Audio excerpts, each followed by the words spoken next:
This is FYI News 13, brought to you by SSPTV and the Hazleton Standard Speaker. For your information, the future of the city of Hazleton is coming into focus as the city's mayor-elect announces his staff. We'll talk with Jeff Cassat next. Hello everyone, I hope you had a great weekend. We have a show filled with information for you here on SSPTV. Remember, we're available in beautiful high definition on Service Electric Cablevision channel 513. So thank you for watching. I'm Ken Cara and I'll get right to your headlines from FYI and the Hazleton Standard Speaker.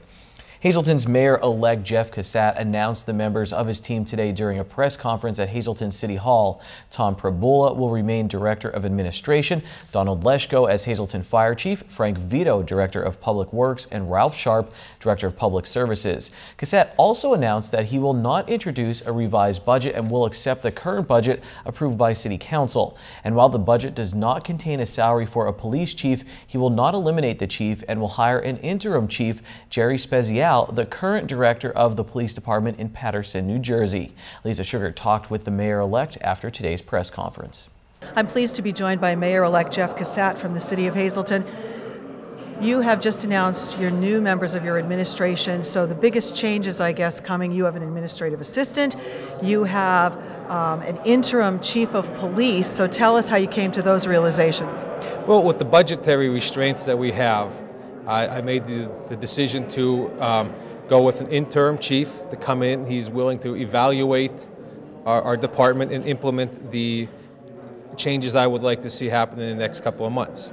Once we can find some revenue sources, we will advertise and hire and find the perfect guy to fit the city. Do you think the perfect guy to fit the city would already be working at the city? There's a good possibility. There's nothing to say that anybody that's working here now or has worked here in the past would not be the perfect guy to lead the city forward. Also, you have created the position of executive assistant. Tell us about that role and what it will do. The executive assistant has always existed. It was just known as a different position.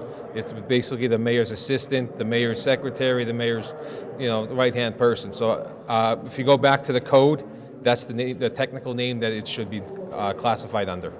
We see a lot of the same name. So you have a lot of faith in a lot of the people that were already in place. Yes, we don't want to change everything. We don't want to turn the city upside down. So we're going to stick with some of the same people. And like I said, not every change needs to be made today or during the first week of my administration or even in the first year of my administration. On the budget end of it, you're not going to change the budget either? No. Obviously, the council had the opportunity to put in any revenue sources that they had. So if putting a new budget out, it's only going to be amended back to what we have now. And it would cause us to take tax anticipation notes, which would put off collecting our revenue, and we'd have to pay the interest on that loan. So I already got a forecast of what they would offer me with a revised budget, so therefore I will go with that, and I will create new revenue sources to fill in the gaps. On the position of Chief of Police, Council took away the money for that. Where are you going to get the money to pay for a Chief of Police? Actually, Jerry is going to work a little for an hourly rate that we could take out of certain line items that are overinflated right now. What's the biggest change you're implementing right away? I want to see the police department open 24/7. You should be able to walk into City Hall off the street and talk to an officer, have direct contact with officers. If you need help, it should be available to you. What else do we need to know right now about your soon-to-be administration? That the city needs time. We got to take our time, have faith in what's going to get done, and just believe that the city is still worth fighting for. Mayor-elect Jeff Cassat making his announcement today for members of his administration here at Hazleton City Hall. Thanks, Lisa. We'll talk with the new interim chief, Jerry Spezial, tomorrow on FYI. The Hazleton Integration Project wrapped up their special December events over the weekend. I didn't forget my hip party hat. I'm saving it for sports. Saturday night was the Hazleton Kids Have Talent concert at the Wiltsey Center in Hazleton, and Sunday was the Thanksmas meal. The annual feast for those in need is held at the Hazleton One Community Center and is organized by Chicago Cubs manager Joe Madden and his wife Jay. This was the 5th year for the event in Hazleton, and it started in Tampa Bay when Joe was with the Tampa Bay Rays. Thanksmas still occurs in Tampa Bay and is now happening in Chicago Chicago as well. Around 450 meals were served in Hazleton, and the menu included Hispanic, Italian, and Polish dishes. We'll have more coverage of the hip holiday banquet in sports with an interview with MLB great Manny Ramirez. There's been a tremendous outpouring of support for the family of a 4-year-old Cunningham girl who died unexpectedly last week. Many gathered Saturday at Christ Evangelical Lutheran Church in Cunningham to make purple ribbons to celebrate the life of 4-year-old Ryan Cara, the daughter of Vanessa and Matthew Cara. Purple was Ryan's favorite color. The bows were then tied on poles throughout the community. The Brass Buckle restaurant in Cunningham posted photos on social media of a beautiful purple tree they displayed for Ryan. Also, in lieu of flowers, the Cara family would appreciate an unwrapped toy be brought to the viewing today from 4 to 8 p.m. at Harmon Funeral Home in Drum. The toys will be donated to Brandon's Forever Home. Donations can also be made to the Cunningham Recreation Board, care of Deborah Cara, P.O. Box 405, Cunningham, PA, for playground equipment that will be purchased in Ryan's name for Whispering Willows Park. Ryan's funeral will be held tomorrow at 10:30 a.m. from Cunningham United Methodist Church. Still to come on FYI, more important information from PennDOT, and yes, in sports, hear the advice Manny Ramirez and other baseball stars have for the kids at the Hazleton One Community Center.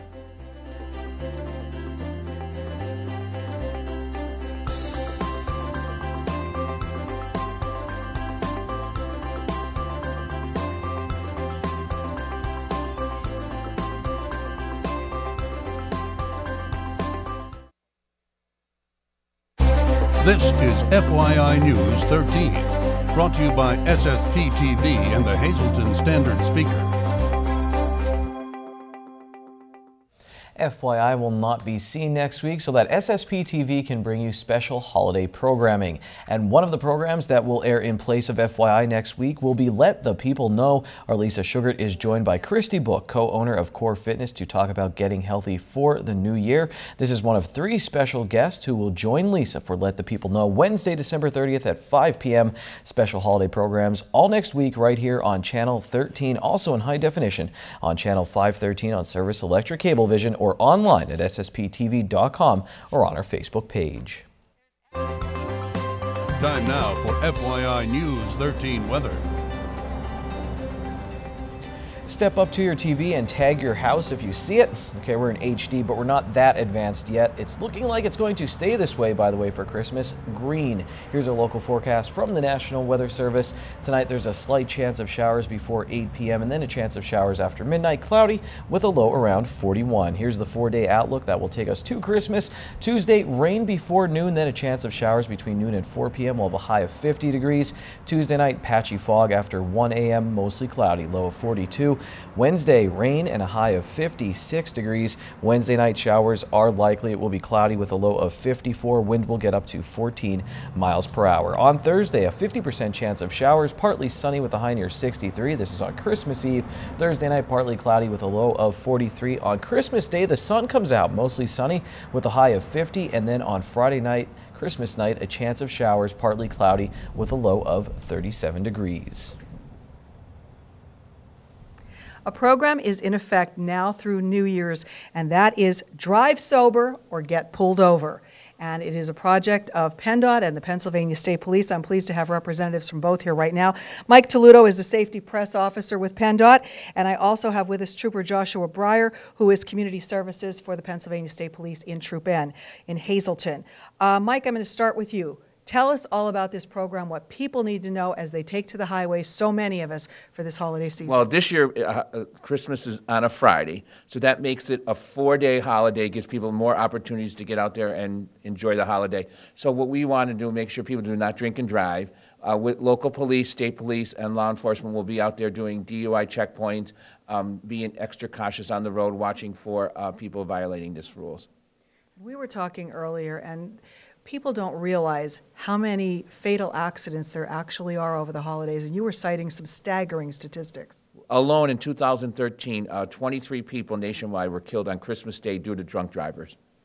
That's horrible. Nobody should have to go through something like that. Absolutely, and we want people to be around for 2016. So even Christmas and New Year's, it's both the 2 weekends they'll be celebrating. Please do not drink and drive. Also, not texting and driving, and wear your seatbelt. Very good advice. Trooper Breyer, unfortunately, you and the state police see it firsthand. You have to be the ones responding to the scene of these violent crashes. What goes through your mind when you have to respond to something like this? Well, you don't know what's behind it, and we're there not only to respond to it and provide safety and services and life-saving capabilities, but we're there to provide enforcement and investigate that. So what we do ask is everybody that pays attention, do not drive impaired, do not drive distracted, obey the speed limits, obey the traffic, the vehicle code, and just pay attention to what you're doing. Just pay attention, be alert, be aware. We'll be out in force, traffic safety checkpoints, sobriety checkpoints, proactive enforcement. So please just exercise caution when operating a motor vehicle. And what they don't realize is if, heaven forbid, they're involved in something like this, a person is driving drunk, there's a lot of severe penalties involved. Yes, it's major fines, could be potentially major jail time, and who knows, that might just be the tip of the iceberg. If somebody gets killed or seriously injured, there could be other criminal charges as well. So please just pay attention and be alert when you're out there driving. Absolutely. We want this to be a safe holiday for everybody. And Mike, is there anything else that you want to give people, a heads up about, maybe to be safe? Yeah, as part of my job at PennDOT is safety. So if you're purchasing a bike for your child this Christmas, make sure you purchase a helmet with it. We do emphasize to wear a bike helmet with a new purchase of a bike. All right, so we want people in the cars to stay safe, and we want kids on the bicycles to stay safe all year round. Very important advice. So please, we want this to be a joyous holiday season for everyone. Thanks a lot, Lisa. Before we go to break, your midday winning Pennsylvania lottery numbers here on FYI. Pick 293, pick 3 259, pick 4 0153, and pick 5 78931. We'll get out our hip party hats after the break, so stay tuned.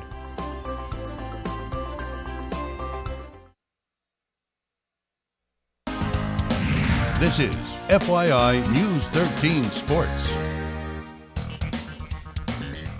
For the last time in 2015, let's get out our hip party hats. The annual Hazleton Integration Project Holiday Banquet was on Friday, and it featured some big names, including HIP Honorary Chairman Joe Maddon and Boston Red Sox great Manny Ramirez. Here's my take on Friday night.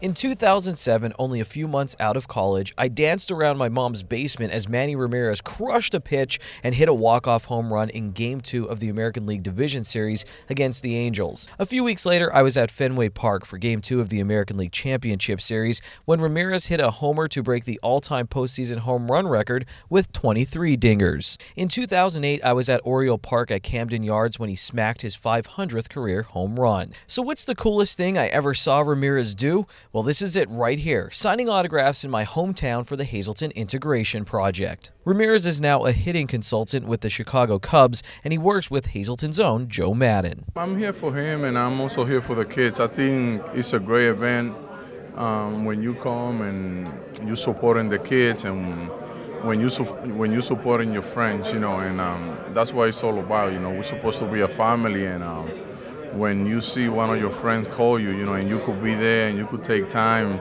to come and support them, I think that's awesome. Ramirez was one of many high-profile sports stars at Genetti's on Friday night for a banquet that raises money for HIP. Chicago Cubs catching coach Mike Borzello was in town for most of the week with Maddon, attending the events for HIP and getting the full Hazleton experience. It's been pretty exciting seeing Joe's hometown and seeing how he is like the mayor and knows everybody, and how proud he is of where he came from. Friday night was filled with cocktails and autographs. Grown men, including myself, felt like kids again when meeting some of their heroes. That feeling is a reminder of what all of these HIP events are about, the next generation growing up in Hazleton. Last thing, what would you tell the kids who are going to the community center? Just some advice, what words of encouragement? The thing I could say, first thing, look for God, because the Bible was made, so we could live good, and listen to the parents and look at the things that Joe is doing for them. And I think out of this program, it's going to come out doctors, who knows, sky's the limit, but it's a great cause. I just think basically when you're growing up, you give every sport a chance, and for me it's more of a sports center. I know there's other activities, but that's what I would get out of it, is that, you can play basketball there, you can go hit in the cage, you can go take ground balls, and you can do all sorts of things, and you can find out maybe what your passion is, what you're good at, and it's also a place to spend your time. it's hard to find things to do a lot of times, and that center provides an area where you can fill your time and have fun. Well, number one, go to school first and try to learn something. And then if you want to be a baseball player, basketball player, you can do it too. You got to working hard because nothing in life is easy. For everything you want in life, you got to working hard too. But it's very important to get your education first, and then the game is secondary. Outside of the ballroom, away from the stars and the expensive memorabilia, some photos were set up on easels. The exhibit was called A Place Called Home, and all of the photos were taken by kids at the Hazelton One Community Center. It was a striking and beautiful reminder of what's left after the athletes and celebrities leave town. A group of talented kids with dreams looking for inspiration and direction, and many of them call the Hazelton One Community Center their second home. Standard speaker photojournalist Jamie Pesentine was the instructor for the HIP photojournalism class. Now on Christmas Eve, check out a special story with Joe Madden. And before we get to the scoreboard, here's a message from the Hazelton Area School District. Superintendent Dr. Craig Butler has authorized the postponement of all middle school basketball games until January 6th next year, 2016. The reason for the postponement is due to unrest at some recent middle school events. The decision is precautionary as school officials will be meeting to discuss appropriate action steps for when games resume on January 6th. Now here's the FYI Standard Speaker scoreboard. The Hazelton Area Cougars lost their final game in Florida to the #1 ranked team in the state of Utah. The Cougars finished second in their bracket at the KSA Event Boys Basketball Tournament. The Cougar wrestlers seem to have more fun at the Sheets Holiday Classic Wrestling Tournament than I do at an actual Sheets, and that's saying a lot. Hazelton Area finished 5th out of 35 teams. In girls basketball, Weatherly beat MMI, and the Wilkes-Barre Scranton Penguins suffered a shutout loss to Toronto and got a shootout loss to Toronto, and then a shutout win over Syracuse over the weekend. Well, I've taken up enough of your time. Here's the David Ortiz to my Manny Ramirez, Ron Marchetti.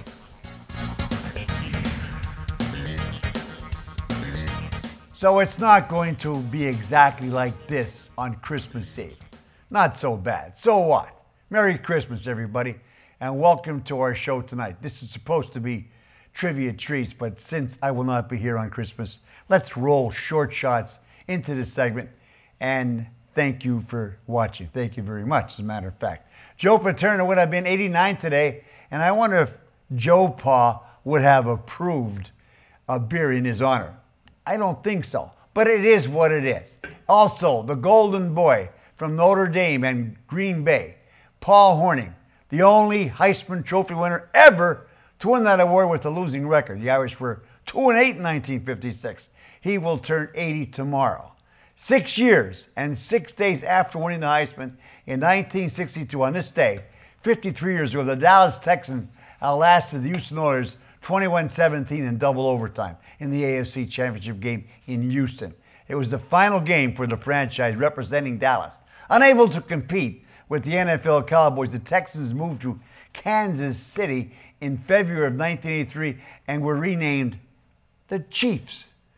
Less than 3 years later, in the season's final game, Stephon Page of the KC Chiefs set an NFL record with 309 receiving yards during a Chief win. Page caught 8 passes, including touchdowns of 84, 56, and 12. He had 258 yards at half.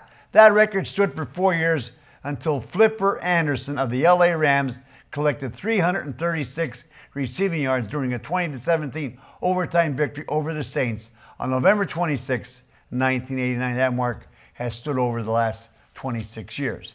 The Hazelton Area boys basketball team won 2 of 3 in Florida while looking very impressive and very deep. Their only loss was to the #1 high school ranked team in Utah. The Cougars lost by 11. They're 4-2, but just watch them now. You know what? I don't expect them to lose another game for the next 2 months. This is going to be a fun and very successful campaign, and just maybe it will be a very fun season for the Hazelton Swimming Club, boys and girls. They're still unbeaten after dominating Strasburg on Friday. And speaking of dominating, how about the way the East dominated the West in the PA State Football Finals? In 1A, 2A, and 3A, the East outscored the West 124-17, but not so fast. In 4A, Pittsburgh Central Catholic hung on to defeat Parkland 21-18, What else? The Hazelton area Lady Cougars beat Bethlehem Freedom on Saturday by 11 at home. Yori, Morocco, File, and Shamani had 22, 17, 13, and 8. Gaviel's Gals are 4-1. The Marion boys also won on Saturday. They're 3-5. Weatherly won their first game. They're 1-5, and MMI lost. Flanagan's Fairnuts are 2-3. And finally, Serena Williams was selected by Sports Illustrated as the 2016 Sports Person of the Year. And also, Caitlyn Jenner was named the most fascinating person of the year. Mother of God. Till Monday, be a good sport. Stay loose, and Merry Christmas, everybody. Mondays can be rough, but you can end them on a high note. Seafood night at Bottlenecks. Choose from crab, clam, shrimp, and lobster specials, such as their little neck clams in garlic butter, only $1.95 a dozen, or handmade crab cake platter for only $8.95.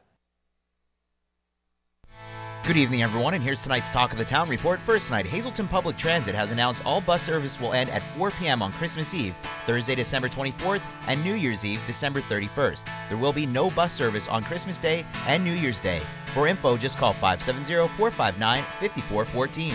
Our next announcement, the United Way will be holding their annual community Christmas dinner December 25th from 11 a.m. to 2 p.m. at Holy Rosary Church, 240 South Poplar Street in Hazelton. Delivery is available, everyone is welcome, and rides are also available. To volunteer or for more information, just call 570-455-9515. And finally, a pasta dinner will be held Sunday, January 17th from noon to 5 p.m. at the Tresco Fire Company. Tickets are $8 for adults and $5 for children. Walk-ins are welcome and takeout is available. All proceeds benefit the annual ACS Telethon. For info, just call 570-459-1212. That's tonight's Talk of the Town. News 13 would like to send sincere condolences to the family and friends of these recently departed. Bernard D. Dorshevsky of Mountaintop. Funeral is Wednesday at 10:45 a.m. from the S.G. Gronkowski Funeral Home. Friends may call Tuesday from 5 to 8 p.m. And Nicholas Holland of Freeland. The McHugh-Wilczek Funeral Home will announce complete arrangements.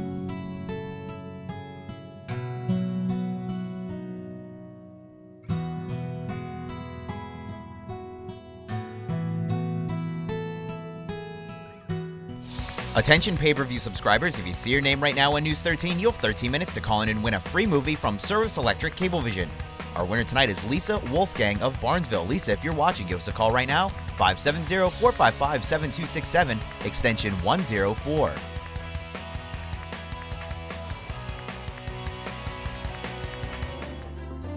If you want to play FYI's version of Where's Waldo, watch a rebroadcast of this newscast and see if you could spot Dave Seaman. Or you can just watch online anytime. We're at SSPTV.com. We'll see you tomorrow. Take it easy, everyone.